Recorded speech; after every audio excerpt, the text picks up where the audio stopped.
Assalamualaikum warahmatullahi wabarakatuh. Selamat berjumpa kembali dengan saya Hilya Asoumi.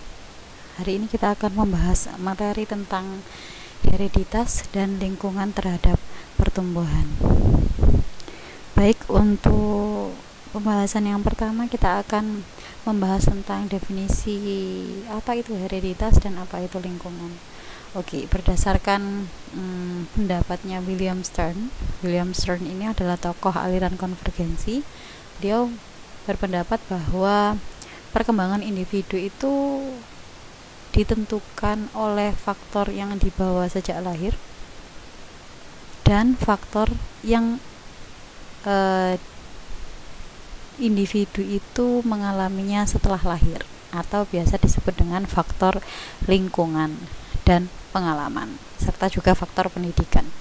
Nah, untuk faktor yang dibawa sejak lahir itu dalam bahasa psikologi disebut dengan faktor endogen. Sedangkan untuk faktor lingkungan dalam psikologi terbiasa dengan menggunakan kalimat faktor eksogen. Kemudian pengertian hereditas sendiri itu adalah atau faktor endogen itu adalah faktor atau sifat yang dibawa oleh individu sejak dalam kandungan hingga individu itu lahir. Menurut Witherington, semoga saya benar ya mengatakannya, Witherington menyatakan hereditas adalah suatu proses penurunan sifat-sifat atau benih dari generasi satu ke generasi lain melalui plasma benih, bukan dalam bentuk tingkah laku melainkan struktur tubuh. Jadi kalau menurut Witherington, hereditas itu adalah penurunan struktur tubuh dari satu generasi ke generasi lainnya, bukan tingkah laku. Oke. Aspek yang mendominasi faktor endogen itu ada beberapa. Yang pertama adalah kejasmanian.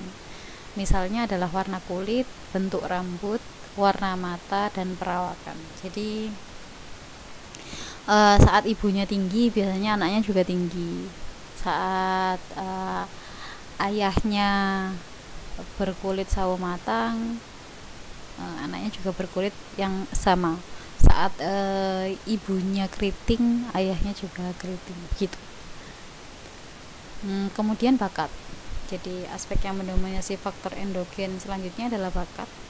Bakat ini merupakan potensi yang ada sejak lahir dan memerlukan kesempatan dari lingkungan untuk mengaktualisasikannya. Jadi yang namanya bakat itu adalah potensi yang dimiliki seorang sejak lahir, tapi tetap memerlukan kesempatan dari lingkungan agar bakat ini bisa optimal. Kalau bakat tidak diasah selanjutnya, ya tidak akan optimal. Kemudian aspek yang mendominasi faktor endogen selanjutnya adalah intelijensi. Intelijensi adalah kemampuan mental yang melibatkan proses berpikir secara rasional. Saya ulangi lagi, intelijensi adalah kemampuan mental yang melibatkan proses berpikir secara rasional. Baik, selanjutnya ini adalah peranan hereditas dalam pertumbuhan dan perkembangan. Jadi hereditas itu punya peranan dalam pertumbuhan dan perkembangan. Secara umum, peranan hereditas itu pada ranah bentuk tubuh dan ciri-ciri fisik, sifat-sifat individu, kemudian intelijensi, bakat, dan penyakit. Jadi penyakit itu juga faktor.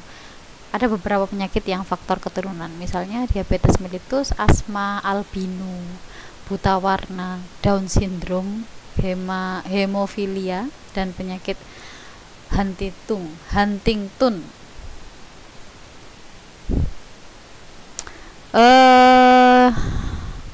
Kita tinggalkan faktor hereditas atau faktor endogen, kita masuk ke faktor eksogen. Jadi pengertian faktor eksogen atau pengertian faktor lingkungan adalah merupakan faktor yang datang dari luar diri individu dan faktor ini berupa pengalaman dari alam sekitar, pendidikan, dan sebagainya. pengaruh lingkungan itu bersifat pasif, sedangkan pengaruh pendidikan itu bersifat aktif. Oke, kenapa ini kalimat ini muncul di sini? Saya ingin menjelaskan bahwa lingkungan itu terbagi menjadi beberapa. Nah, lingkungan masyarakat yang non pendidikan itu mempengaruhi individu secara pasif. Tapi kalau pendidikan sudah masuk ke ranah pendidikan formal, informal, non formal, itu pengaruhnya ke individu itu sifatnya aktif. Karena kenapa? Karena pengaruh lingkungan selain pendidikan atau yang tidak pendidikan baik formal, non formal, informal itu tidak memberikan paksaan kepada individu.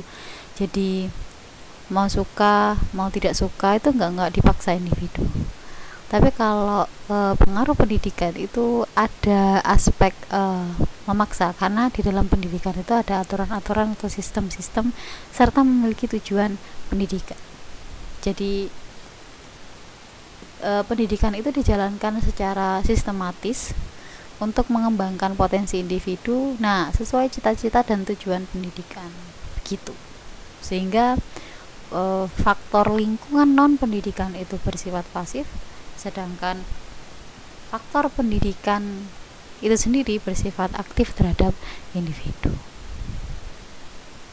Selanjutnya, aspek yang mendominasi faktor eksogen. Aspek-aspek yang mendominasi faktor eksogen terhadap individu itu ada 5. Yang pertama dari keluarga. Karena keluarga itu adalah faktor yang paling terdekat kepada individu. Yang kedua adalah sekolah. Yang ketiga adalah masyarakat, kemudian teman sebaya, kemudian keadaan alam sekitar. Selanjutnya, hereditas dan lingkungan terhadap pertumbuhan individu. Jadi pengaruh hereditas dan lingkungan terhadap pertumbuhan individu. Jadi dua faktor ini tuh sangat memiliki pengaruh terhadap pertumbuhan individu. Oke.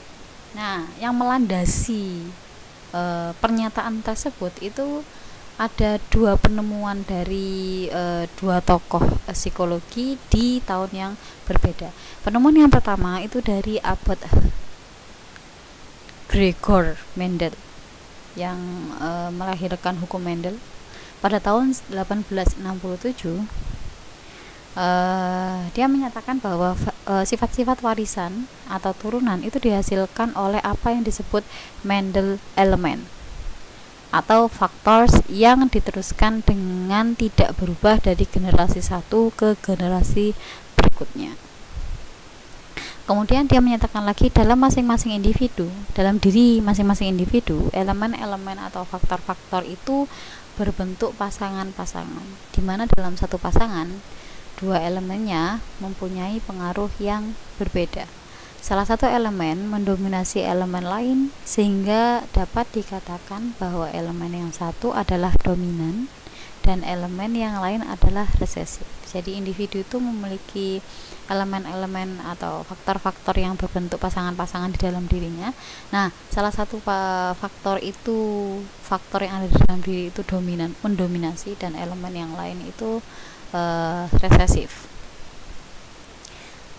Ketika benih-benih terbentuk di dalam individu, para anggota yang ada di dalam pasangan elemen itu memisahkan diri dari pasangan-pasangan lainnya, sehingga membentuk pasangan baru, di mana satu dari 2 elemen yang berpasangan yang berasal dari masing-masing induk atau elemen yang dari orang tuanya individu itu, dan ini itu diturunkan kepada keturunan atau anak cucu. Selanjutnya, tokoh selanjutnya adalah Morgan 1907. Dia menyatakan bahwa setiap kromosom organisme mengandung banyak gen. 2 gen atau lebih yang terdapat pada satu kromosom disebut tertaut gen atau gen link. Peristiwa terbentuknya gen tertaut ini disebut tautan atau pautan. Gen-gen yang terpaut tersebut mempunyai dua sifat yang berbeda yang terletak pada kromosom yang sama. Selain itu, gen-gen ini tidak dapat memisahkan diri secara bebas, terutama pada gen-gen yang letaknya berdekatan. Mereka cenderung memisah secara bersama-sama. Nah, dari dua penemuan ini, dua landasan ini, kemudian menjadi landasan bahwa memang ada pengaruhnya hereditas dan lingkungan terhadap pertumbuhan individu.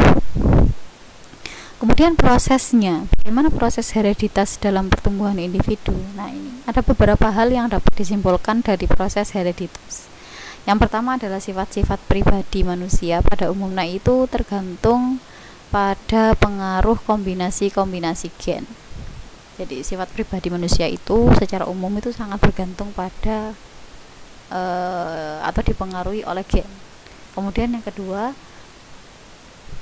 sel-sel benih dari masing-masing orang tua, baik ayah dan ibu, itu berisikan bermacam-macam kombinasi gen sebagai akibat dari adanya pembiakan sel-sel.